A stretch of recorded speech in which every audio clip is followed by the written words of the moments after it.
देश में ना बड़ा दिलचस्प ये मामला है कि आप चाय की दुकान पे या फिर खाने पीने के स्टॉल्स पे वहां भी ना मतलब हर तरह की बातें हो जाती है, घर से लेकर राजनीति तक। मानती है? बिल्कुल मानती हूँ।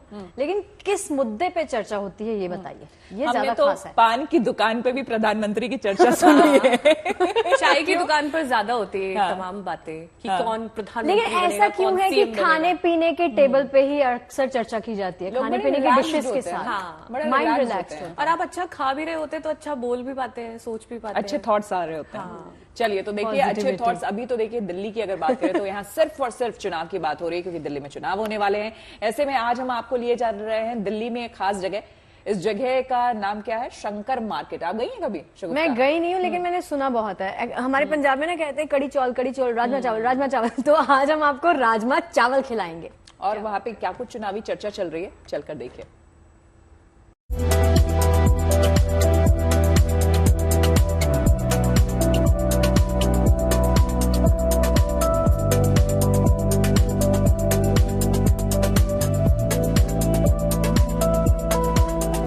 एक होता है अपर क्लास जो अपने लंच और डिनर के लिए महंगे महंगे रेस्टोरेंट या फिर होटल में जाते हैं। एक होता है लोअर क्लास तो दिन भर बस अपनी 2 वक्त की रोटी के जुगाड़ में लगा रहता है।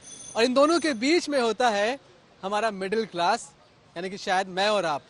और यही मिडिल क्लास, इसको जब भूख लगती है तो ये पहुंचता है इस तरह के ढाबा में जहां पर लजीज राजमा चावल, कढ़ी चावल, पनीर वाले छोले भटूरे और शाही पनीर चावल मिलता है। एक तो यहाँ का स्वाद कैसा है, क्यों आखिर यहाँ इतनी भीड़ लगती है। हम मौजूद हैं सीपी में और ये ढाबा फूड के नाम से मशहूर है। लगभग 25-30 साल पुरानी ये दुकान है। और यहाँ पर आप देखिए कि लंच टाइम होते ही इस तरह से लंबी कतार लोगों की लग जाती है। ये दुकान 30 साल पुरानी है, मतलब यहाँ पर आने वाले ग्राहक और ओनर अच्छी तरह से जानते हैं कि दिल्ली में चुनाव का मतलब क्या होता है और चुनाव किन मुद्दों के आसपास घूमता है। चुनाव पर ही हम आज बात करेंगे, लेकिन अपने हाथ में कम से कम एक प्लेट तो ले लें, खाएंगे, एनर्जी मिलेगी तभी ना बात करेंगे। आइए सौरभ जी, कब से ये दुकान यहाँ पे? दुकान को तो सर 40 साल हो गए होंगे। क्या खासियत है, क्या कुछ खास मिलता है यहाँ पे? खासियत तो सर राजमा चावल के लिए खास है जी। क्या क्या है यहाँ? रखते यही है सर, राइस आइटम्स ही होती है mostly. Rajma rice, kadhi rice, chole rice, paneer rice, chole bhature, ये आइटम्स होते हैं। चुनाव में फिर मूड किस तरफ है? सर मैं ये कह रहा हूँ, चुनाव मैं चाहता हूँ कि वो लोग जो जीते जो ये कच्चा लालच ना दिखाए कि 2000 दे देंगे, 4000 दे देंगे। मुझे 4,000 नहीं चाहिए, कच्चा लालच नहीं चाहिए। जो देश की आर्थिक स्थिति है उसको सुधारे। बिल्कुल हम सब भी यही चाहते हैं कि स्थिति देश की सुधार हो, करप्शन कम हो, आम आदमी जो है कंफर्टेबली अपनी लाइफ जी पाए, महंगाई कम हो, हर बंदा दाल रोटी अच्छे से खा पाए। 2-4 हजार का ये जो कच्चा लालच ये जो पॉलिटिशियंस देते हैं ना, ये मुझे लगता है कि ये गड़बड़ का मामला है थोड़ा। जी देखिए, अगर स्कूल की फीस के लिए चेंजेस लाते हैं तो अच्छा ही है कहीं ना कहीं, क्योंकि पेरेंट्स की जो मेजर इनकम है वो कहीं ना कहीं बच्चों की फीस में जाती है। तो अगर ये एक चेंज आ रहा है तो डेफिनेटली एक पॉजिटिव चेंज तो होगा ही। देखो टैक्स स्लैब पे तो होना चाहिए काम, नो डाउट, क्योंकि जो टैक्स स्लैब जो इन्होंने पीछे बढ़ाया, जो सेंट्रल ने बढ़ाया वो तो बहुत ज़्यादा गलत था। मैं तो पर्सनली यहाँ पे टैक्स पे नहीं कर रहा हूँ, मतलब मैं यहाँ नहीं रहता, बट इन जनरल ओवरऑल वो इशू है यहाँ पे टैक्स का। उनकी योजनाएं बहुत अच्छी हैं और शिक्षा तो हमारे क्षेत्र में बहुत ज़रूरी है। चाहे मिडिल क्लास हो, हाई क्लास हो, हर किसी के लिए शिक्षा बहुत ज़रूरी है। तो शिक्षा के क्षेत्र में पैसा खर्च करना तो बहुत अच्छी बात है। मिडिल क्लास कौन है?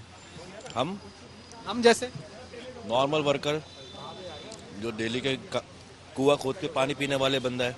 मगर आपको फ्री करना है तो एक एजुकेशन फ्री करो। जो हर एक इंसान, एक लोकल बंदा जो इतना काम कर रहा है, इतना महंगाई के अंदर अपने फैमिली का खर्चा पूरा नहीं कर पा रहा है, उसके लिए पढ़ाई कराना, अपने बच्चे को एजुकेशन देना बहुत बड़ी बात है। आपको करना ही है तो एक एजुकेशन फ्री करो मेरी तरफ से। तो केजरीवाल ने पानी पिला पाए, दारू जरूर नहीं पिलाई, लेकिन पानी नहीं पिलाया साफ। पानी आज भी गंदा आ रहा है, 10 साल पहले भी गंदा ही आ रहा था। हमने उम्मीद थी कि केजरीवाल कुछ अच्छा करेंगे, लेकिन केजरीवाल ने काम नहीं किया। सर गर्मियों में तो बिजली का बिल आ ही रहा है, 3-3.5 हजार रुपए तो हर कोई भर रहा है। तो जो सर्दियों में नहीं आ रहा वो गर्मियों में ले लिया जा रहा है।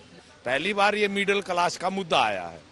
मिडिल क्लास सेंट्रल गवर्नमेंट ने भी, प्रधानमंत्री ने भी मिडिल क्लास को ही काटा है। जीएसटी जो लागू किया है, टैक्स लिया है, सिर्फ टैक्स लिया प्रधानमंत्री ने, उन मिडिल क्लास को सुविधा कुछ नहीं दी है।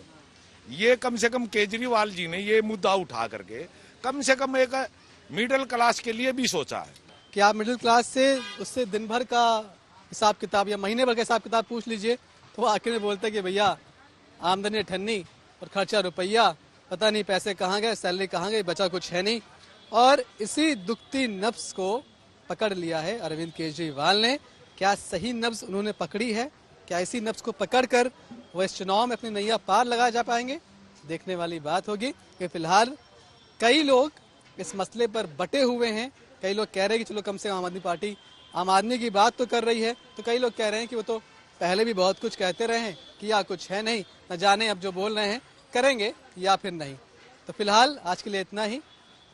कैमरामैन अंकित के साथ Manish Chaurasia, good news today, Delhi.